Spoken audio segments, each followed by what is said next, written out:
Buenas tardes, soy Araceli Cañadas Ortega, profesora de la asignatura Gitanos de España, Historia y Cultura de la Universidad de Alcalá. Esta es la única asignatura sobre la historia y la cultura de los gitanos de España de la enseñanza universitaria, tanto pública como privada, en todo el Estado. Hoy me gustaría que reflexionáramos sobre este hecho, sus causas y sus consecuencias. Empezaré citando a Antonio Machado. Él decía: la cultura debe ser para los más, debe llegar a todos, pero antes de propagarla, será preciso hacerla. La cultura y la historia son el resultado de la intención y la ideología de los que las hacen, de los que tienen los recursos y el poder para hacerlas, prestigiarlas y enseñarlas. En este sentido, es un hecho la ausencia de fuentes directas de historia y cultura gitana, y es un hecho que ambas suponen un vacío en la historiografía de nuestro Estado y del resto de estados. Nuestra historia y las alusiones a nuestra cultura siempre han sido hechas por otros. Han sido instrumentalizadas con la intención de apuntalar su visión de la historia y de las culturas. Por todo esto, se hace necesaria la creación de corpus bibliográficos y documentales, así como de guías de fuentes que sirvan de base a las investigaciones. En ausencia de ello, en nuestro Estado disponemos de las siguientes fuentes. La historia legal.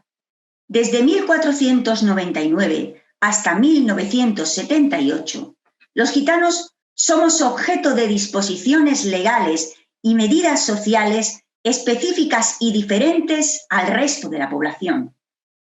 Podemos observar la insistencia en estas disposiciones y medidas que es debida a la ineficacia en la consecución de los objetivos.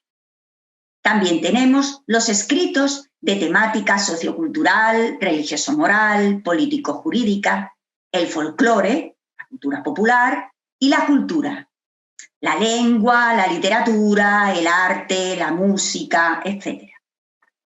A estas fuentes debemos acudir para tratar de entender los hechos ocurridos con rigor y la mayor objetividad. También es necesario analizar el tópico del gitano y lo gitano que se ha ido construyendo desde prácticamente nuestra llegada a Europa. Este tópico se basa en los siguientes puntos principales.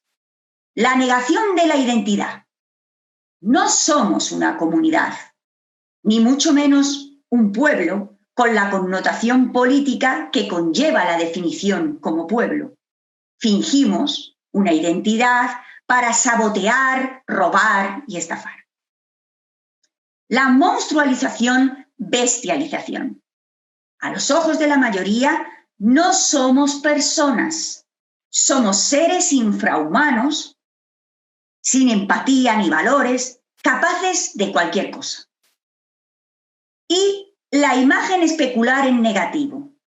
Se nos presenta como el contraejemplo social, el diferente que amenaza el orden establecido por las personas de bien, la prueba viva de lo que sucede si no se cumple con ese orden.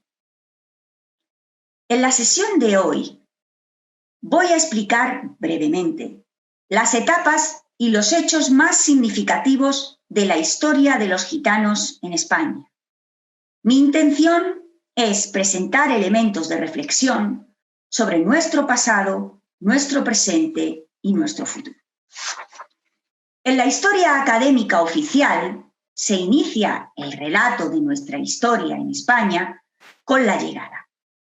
La llegada se fecha a principios del siglo XV, Tradicionalmente se cita un documento fechado el 12 de enero de 1425, en el que el rey Alfonso V de Aragón otorga a Juan y Tomás, condes de Egipto Menor, un salvoconducto como peregrinos cristianos a Santiago de Compostela.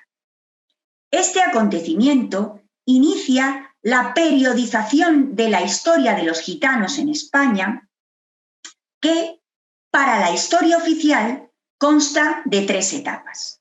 La primera, acogida o periodo idílico, que va desde principios del siglo XV a 1499. La segunda, persecución, que va de 1499 a 1633. Y la tercera, asimilación, que va de 1633 a 1783.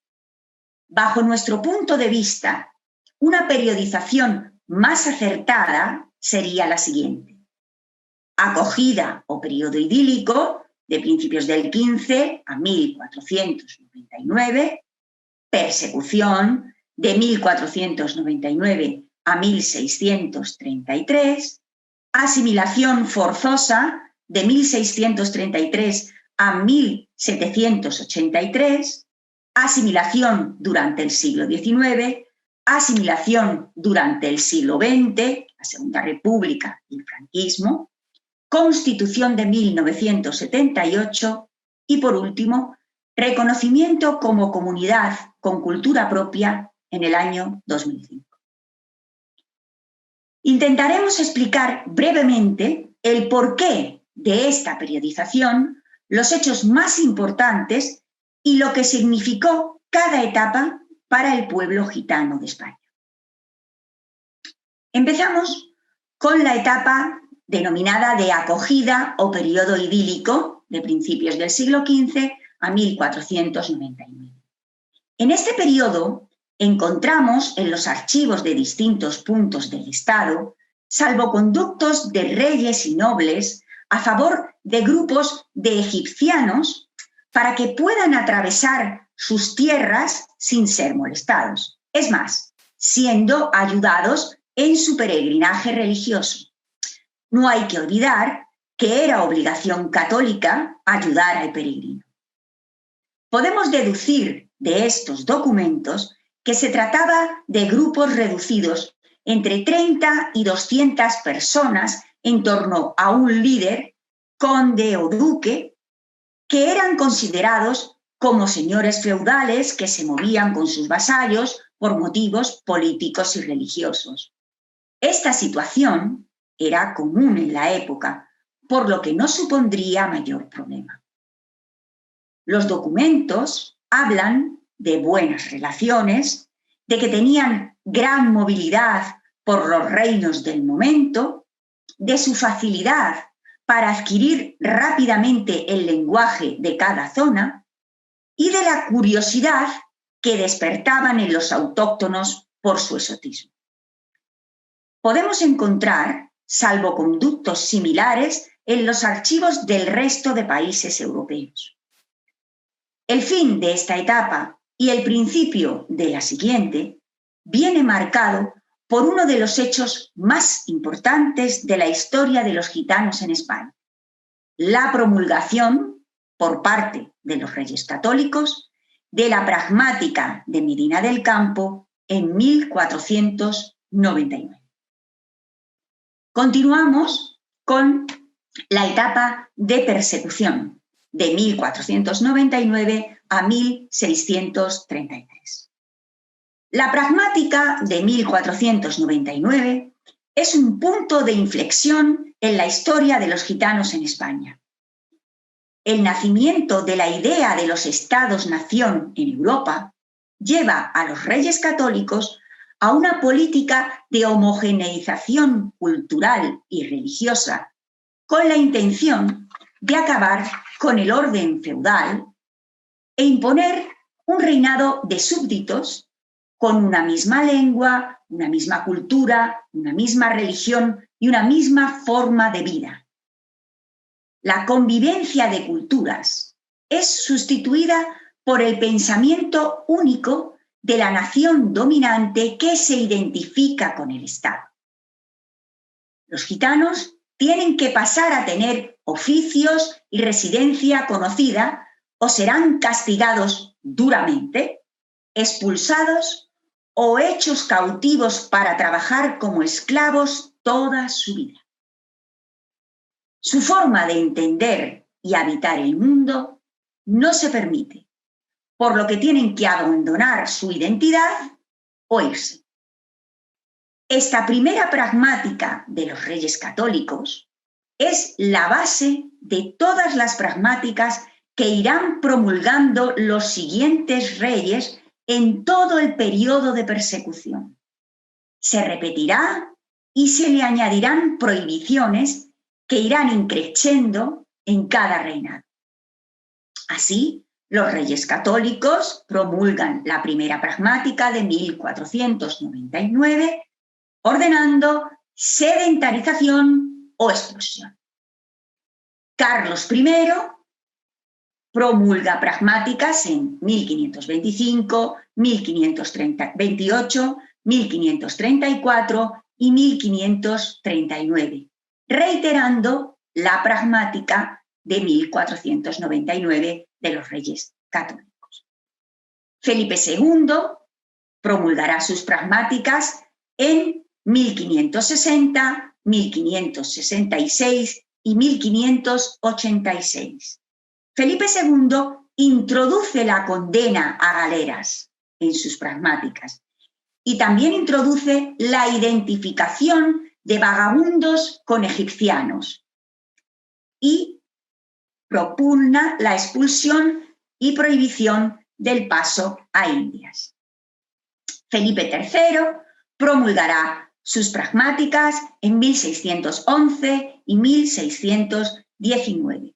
Él incluirá la negación de la nacionalidad, la prohibición de la lengua, del traje y de las costumbres, la obligación de residencia en ciudades de más de 1000 habitantes y la prohibición del trato y venta de ganado, es decir, la dedicación exclusiva a la labranza. Durante este periodo se producirán continuas acusaciones de incumplimiento de las pragmáticas, de salteamientos, de robos y de muertes. Esta situación lleva a la aparición del llamado problema gitano, que será considerado de los más graves del reino y que será tratado por arbitristas, memorialistas, procuradores en cortes, en numerosos documentos. El contraejemplo social para cantar las alabanzas del pensamiento y forma de vivir única e incuestionable implantada por el privilegio está servido. Continuamos con la etapa de asimilación forzosa, que va de 1633 a 1783. Esta etapa se inicia con la desaparición en 1633 del decreto de expulsión por motivos demográficos. La expulsión de los moriscos en 1609, las hambrunas, las guerras, la conquista y colonización de América producen una situación demográfica que no permite más pérdida de población. Es por esto que Felipe IV anula el decreto de expulsión. Esto significa que los gitanos ya no son perseguidos para expulsarlos, sino que son obligados a asimilarse por la fuerza con una serie de prohibiciones, penas y órdenes dictadas por los diferentes reyes que alcanzarán su punto álgido con la política de exterminio de Fernando VI, que supondrá el primer intento de genocidio moderno, la Gran Redada o Prisión General de Gitanos del 30 de julio de 1740. Felipe IV, por tanto, en 1633, introduce la incorporación legal, también la prohibición del nombre de gitano, que se considera injuria grave, la prohibición de organizar celebraciones, danzas, representaciones, desfiles, etc. La prohibición de vivir en comunidades cerradas, lo que conocemos como gitanerías. Carlos II promulgará sus pragmáticas en 1692, 1693, 1695 y 1699. Incluirá por primera vez un censo. También prohibirá el oficio de herreros y establecerá penas para los encubridores de gitanos. Para los nobles, 6.000 ducados y para los plebeyos, galeras. Felipe V promulgará en este increciendo sus pragmáticas en 1705, 1708, 1717, 1726, 1727, 1731, 1738, 1745 y 1746. Felipe V incluirá la determinación de ciudades donde se puede habitar. Incluirá el establecimiento de censos periódicos, la impunidad para expropiar bienes y propiedades, lo que produce una multitud de causas legales llevadas por los gitanos al Consejo de Castilla, y la privación de inmunidad eclesiástica, es decir, la privación del derecho de acogida a sagrado. Fernando VI culminará con su política de exterminio, la conocida como Gran Redada del 30 de julio de 1749.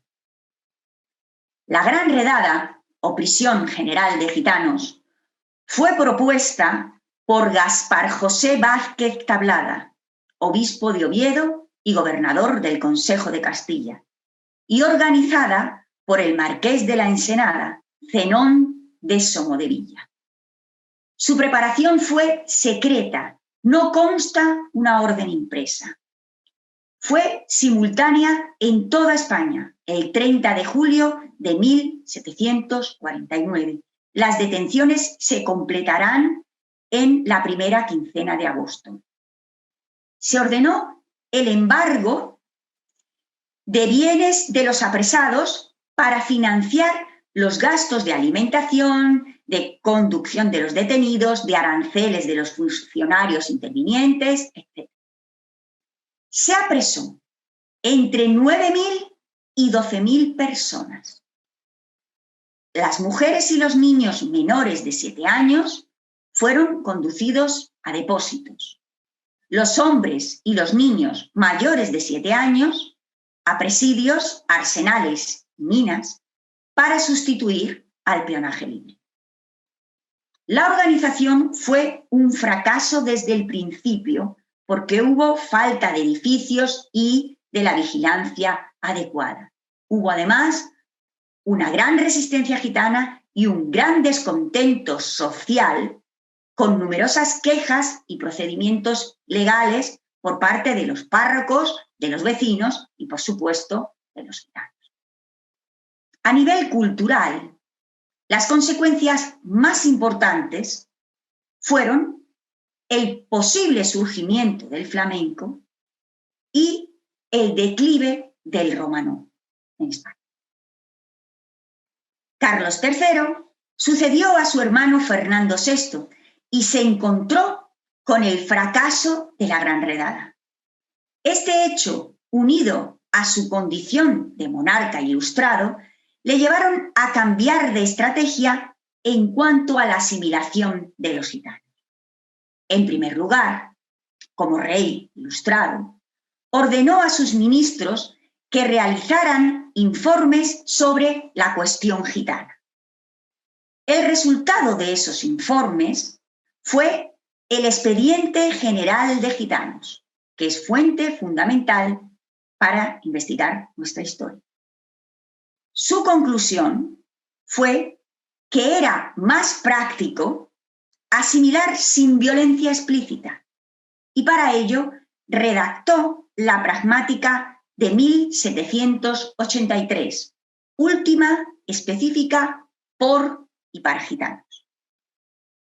La historiografía académica interpreta este hecho como el fin de la persecución y de la asimilación. Los gitanos son reconocidos como súbditos del reino en la letra de la pragmática y para la academia ya no hay caso. El gitano bueno se integrará y el que no se integre es por su mala condición. Se impone la idea, que ya venía apareciendo, de la existencia de gitanos buenos, los arreglados, los asimilados, y gitanos malos, los desarreglados, los que se resisten a perder su identidad. Continuamos con la etapa de asimilación durante el siglo XIX. Este periodo se caracteriza por dos cuestiones principales. La legislación de la sospecha, es decir, todo gitano es culpable hasta que no se demuestre lo contrario.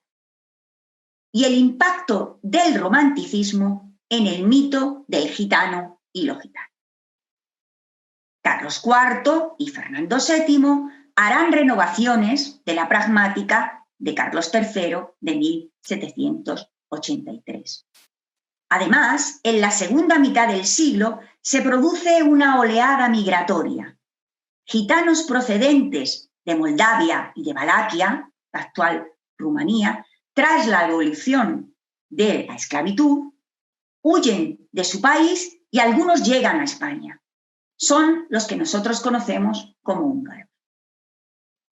Isabel II hará la ley de procedimiento en las causas de vagancia y se implanta también la conocida Guía del Ganado.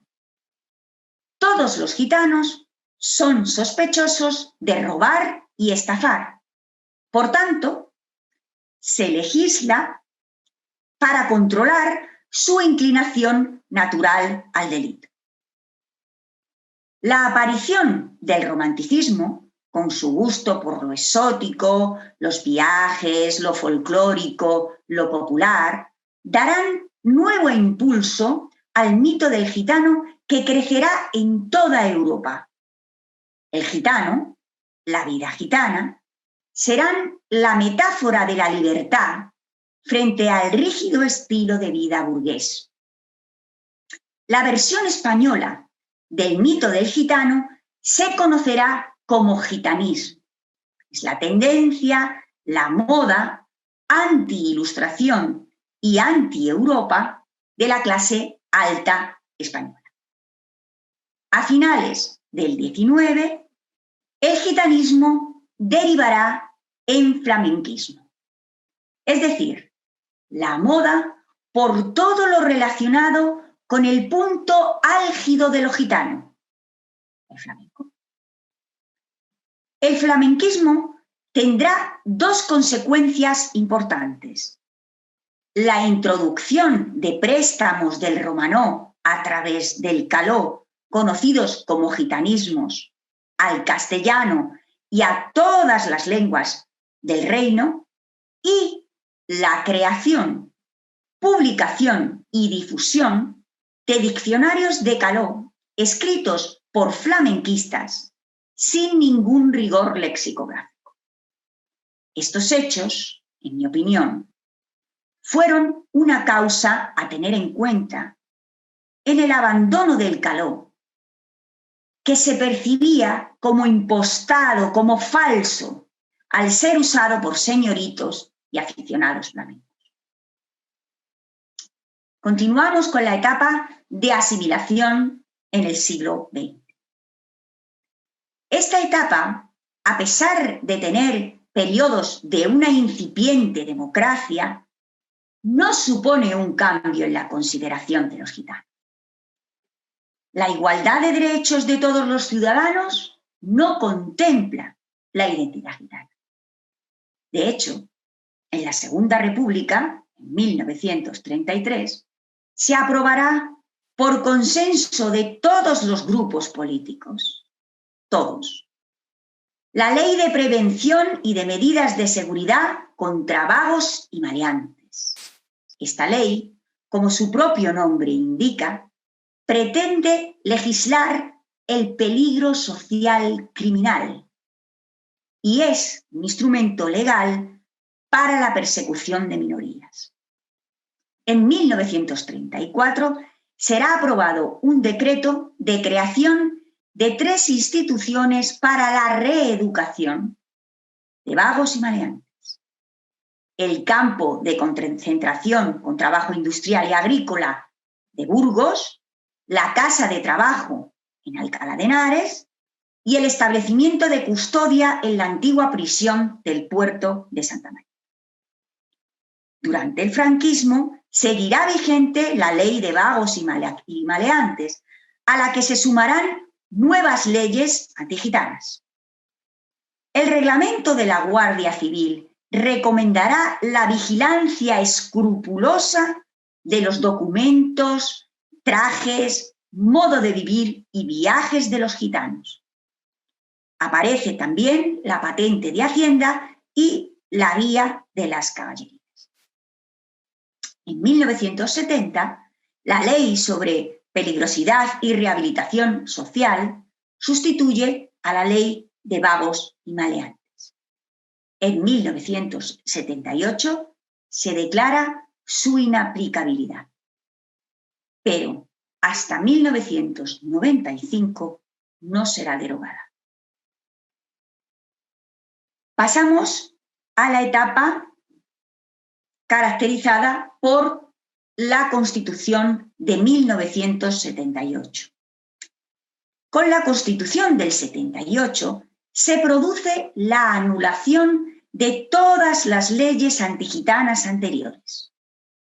La Constitución declara la igualdad de derechos de todos los ciudadanos en su famoso artículo 14, que paso a leer.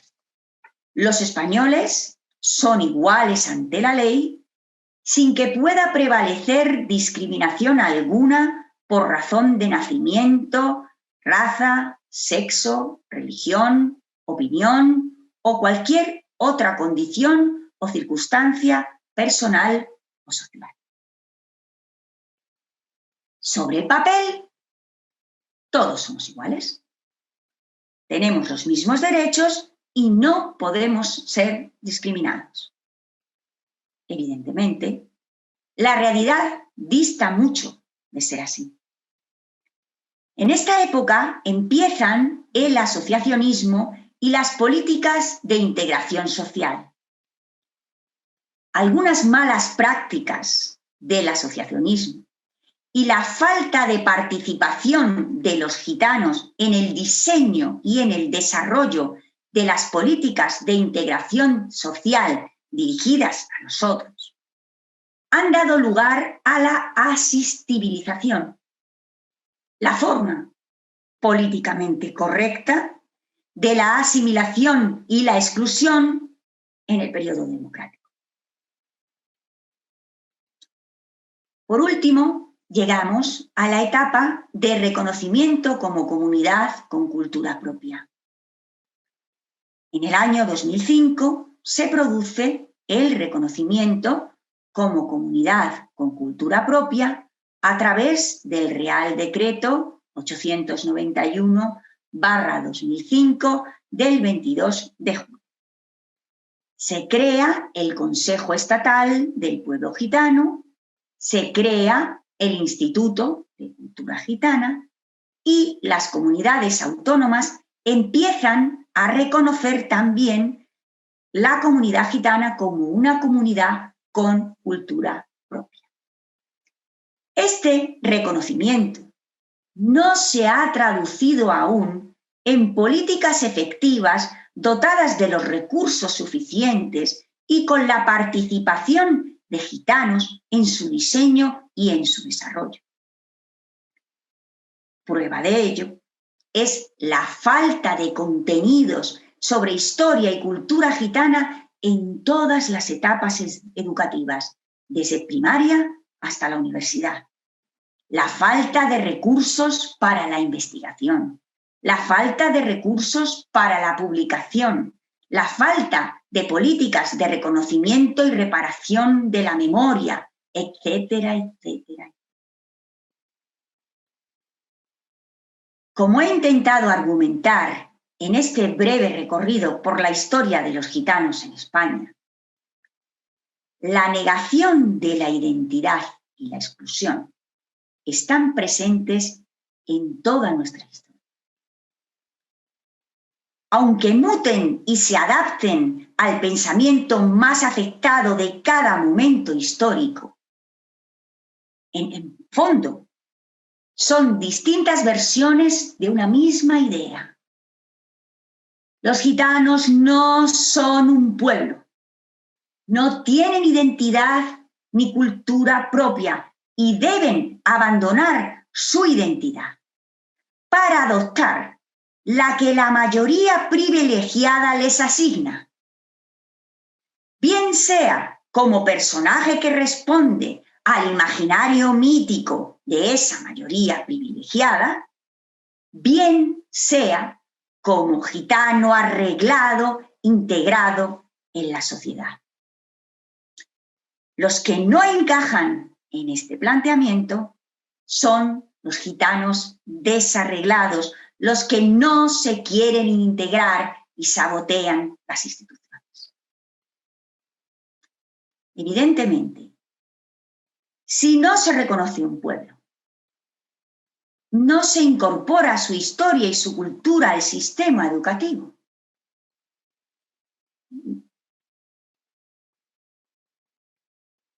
ni se dota de recursos su investigación, ni se reconoce ni repara su memoria.